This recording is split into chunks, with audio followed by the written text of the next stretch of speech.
Everybody?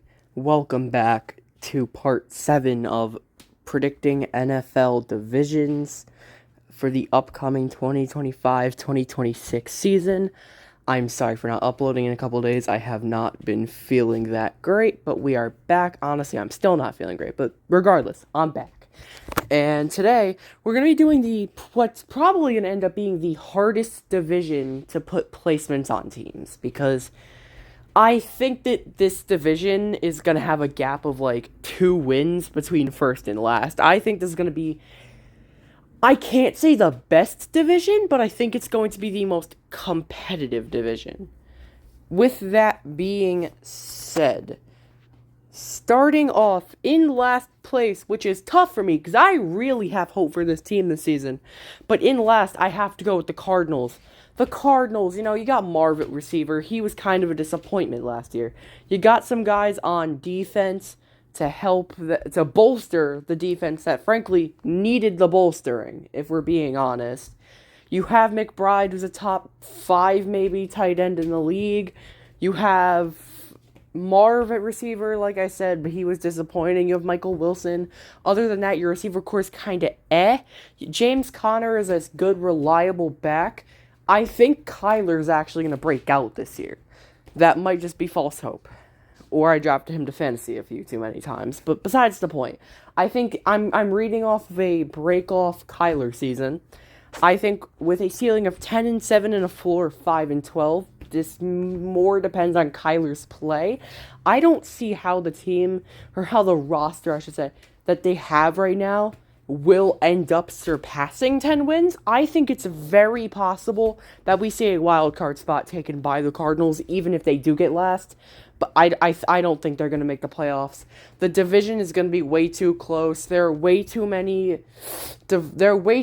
teams that I think will make the playoffs, that I just don't think the Cardinals are there, unfortunately. But I have them coming in last. In third place, I have the Seattle Seahawks. And the Seahawks, well, shit. They're a very solid team. Of course, they lost DK to the Steelers. They lost Tyler Lockett. They still have JSN. They added on Cooper Kupp. So the receiver core is still very solid for the Rams. JSN and Kupp are going to be a very solid duo. Yeah, running back, K9's coming back. Is he going to stay healthy all season? You have a decent fallback in Zach Charbonnet. You have Noah Fant, who's a decent enough tight end. He's a very serviceable tight end. You have Sam Darnold at quarterback. Now, okay, I'm just going to be the first one to say it. I don't think Sam Darnold is going to make it through the whole year. I think Sam Darnold is going to go kind of fall back into his form when he was with the Jets and Panthers. I say that he was put in a Viking scheme last season, which worked out very well for him. He had Jettis to throw to, and I'm nothing taken away from Cooper Kupp or JSN, but Justin Jefferson is that guy, and they're just not there yet. That being said, the Vikings offense was very tailored for Sam Darnold. I don't think he's going to continue that into this season with Seattle. I'm actually under the impression, I think that Jalen Milroe is going to take over the starting job at some point this season. That being said, I think Seattle could also be very solid. I have them at a ceiling of 10-7, same as the Cardinals. A floor a little bit higher at 6-11. I think the Cardinals could absolutely be a solid team this year. But again, this is a very tough division to predict the final standings for. All of the teams feel very even this year, and this is kind of just luck of the draw for Seattle here. Their defense, I didn't even mention, but their defense is very, very solid. In second place with a bit of a bounce-back year, I'm predicting that the San Francisco 49ers are back up to at least second place. Of course, this might be a rough take because they lost... Well, they lost some damn pieces. They definitely lost some pieces. You lost Greenlaw. You lost a couple of offensive linemen. You lost Ward at corner. you lost Debo, but Debo didn't really do much for you last season anyway. Your wide receiver, oh, now I think about it, I might be being too nice with the ceiling.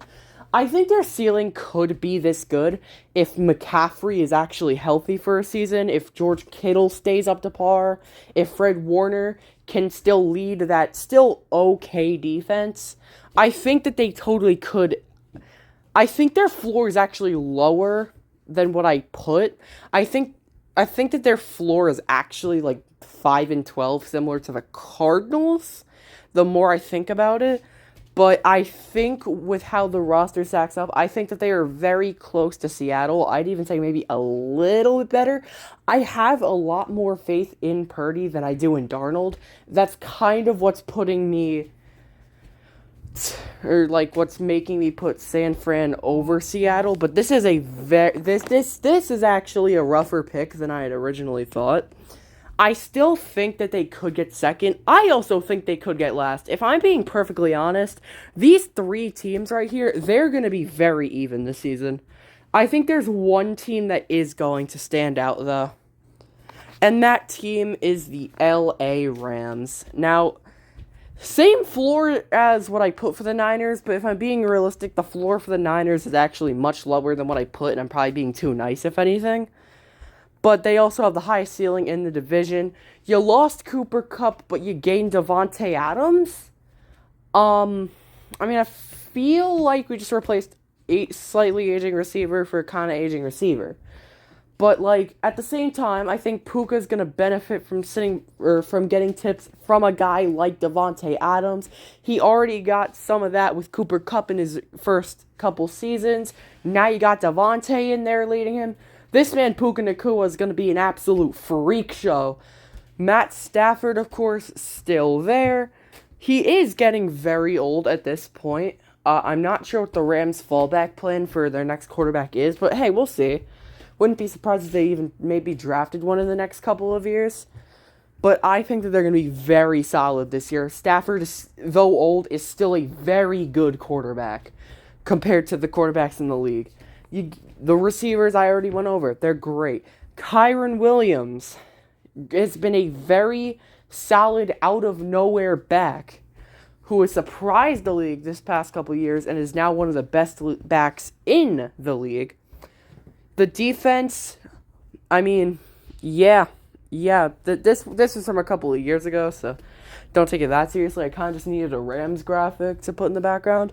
But, because as you can see, Aaron Donald is still there, but of course he wasn't there last season. But that being said, their defense was very solid still. The rookies all balled out. They were very solid. Corner is a bit of a concern for the Rams, but I think overall they have the best roster in the NFC West. So to recap, I have the Cardinals finishing in last. I have the Seahawks in third, the 49ers in second, and the Rams in first. Now, honestly, I'm fully expecting to bomb these standings completely. Well, maybe not first place, but second, third, and fourth, I am fully expecting to absolutely bomb the standings. I think that this is going to be a very close, unpredictable finish. Who gets second, third, and fourth. But I think this is going to be a very competitive division this year. If you enjoyed, don't forget to like and subscribe. Again, sorry for no uploads the past couple days. Not been feeling that great, but we are here. We will be doing the NFC South to finish off the divisional prediction series. And then after that, we will begin, well, I guess it's not really begin, but I will be showing you my playoff predictions. And yeah. So, like and subscribe, turn your notifications on so you don't miss any of that. Deuces.